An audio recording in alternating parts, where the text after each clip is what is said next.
Assalamualaikum warahmatullahi wabarakatuh. Perkenalkan, nama saya Siti Herawati, saya dari Prodi PGSD dan saya di sini akan menjelaskan materi dari mata kuliah pembelajaran IPS PGSD dengan judul pendekatan pembelajaran konstruktivisme. Langsung saja. Di slide yang pertama, kegiatan belajar yang baik dapat mengaktifkan peserta didik karena dari proses pembelajaran adalah menyusun lingkungan di mana peserta didik dapat berinteraksi dan mempelajari bagaimana seharusnya belajar. Yang menurut Dewi dalam Hamalik tahun 2007 halaman 60, the core of the process is the arrangement within which the student can interact and study how to learn. Jadi bagaimana seharusnya belajar. Pembelajaran baik itu dapat mengaktifkan peserta didik. Jadi pembelajaran konstruktivisme ini lebih menekankan pada proses belajarnya dibandingkan dari hasil belajar dari peserta didik. Kemudian di slide selanjutnya, pembelajaran pada umumnya bertujuan untuk mendapatkan pengetahuan, keterampilan, dan sikap. Itu ada pembelajaran kognitif. Yang pertama, pengetahuan mencakup pengolahan informasi dan konsep. Kemudian ada pembelajaran perilaku atau keterampilan mencakup pengembangan kompetensi peserta didik dalam mengerjakan tugas, memecahkan masalah, dan mengungkapkan pendapat.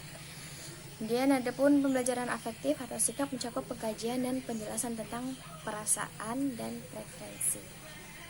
Di slide selanjutnya, pembelajaran aktif atas informasi, keterampilan, dan sikap berlangsung melalui proses penyelidikan atau proses bertanya.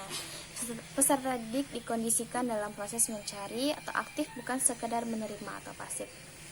Jadi semuanya dapat tercapai apabila peserta didik dapat dilibatkan dalam tugas dan kegiatan yang secara halus mendesak mereka untuk berpikir, bekerja, dan merasa. Pembelajaran bukan sekedar proses penyampaian pengetahuan atau transfer of knowledge saja sebanyak-banyaknya kepada peserta didik, tapi lebih dari itu.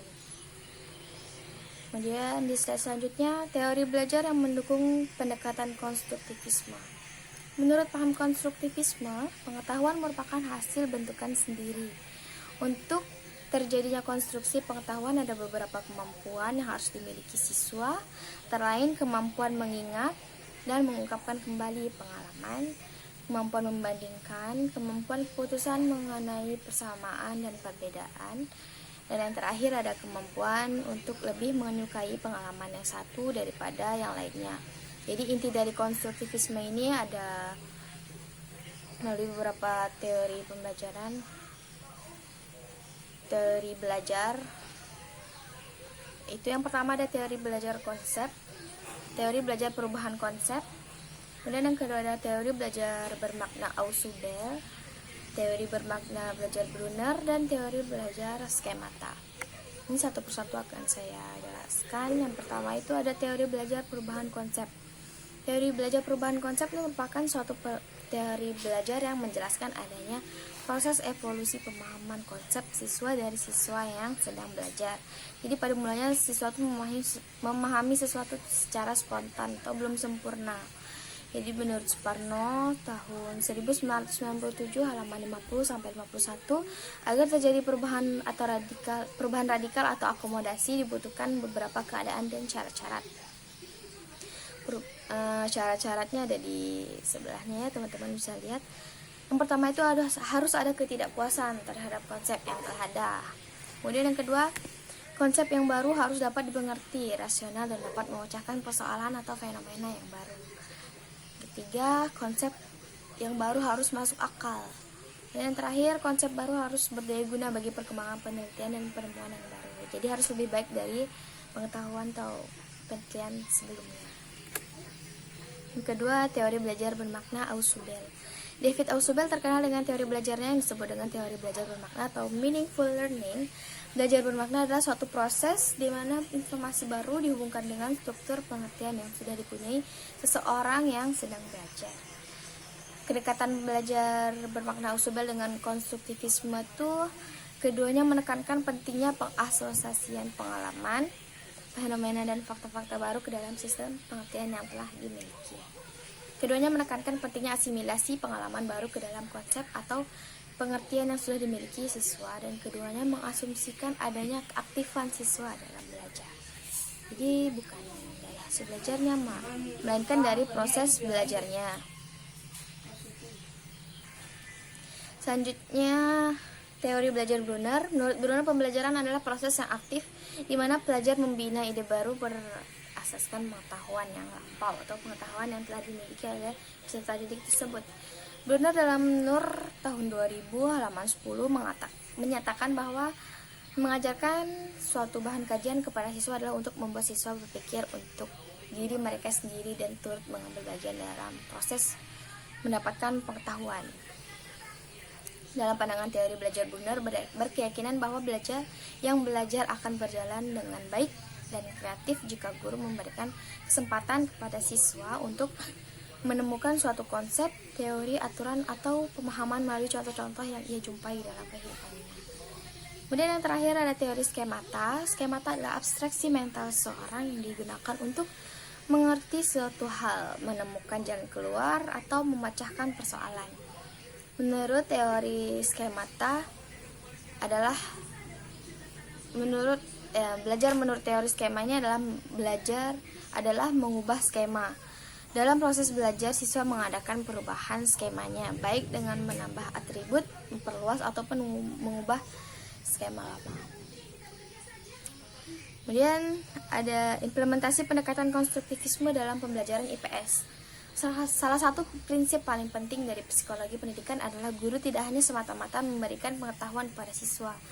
Pendekatan konstruktivisme ini menghendaki siswa harus membangun pengetahuan di dalam benaknya sendiri. Guru dapat menjadi tangga yang dapat membantu siswa mencapai tingkat pemahaman yang lebih tinggi, namun harus diupayakan siswa sendiri yang membaca tangga tersebut. Istilahnya, agar pembelajaran lebih bermakna bagi siswa dan pendidik, maka pendekatan konstruktivisme ini merupakan solusi yang baik untuk dapat diterapkan dalam proses belajar mengajar.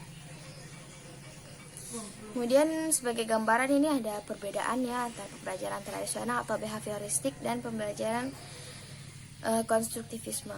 Ini teman-teman bisa lihat di slide 12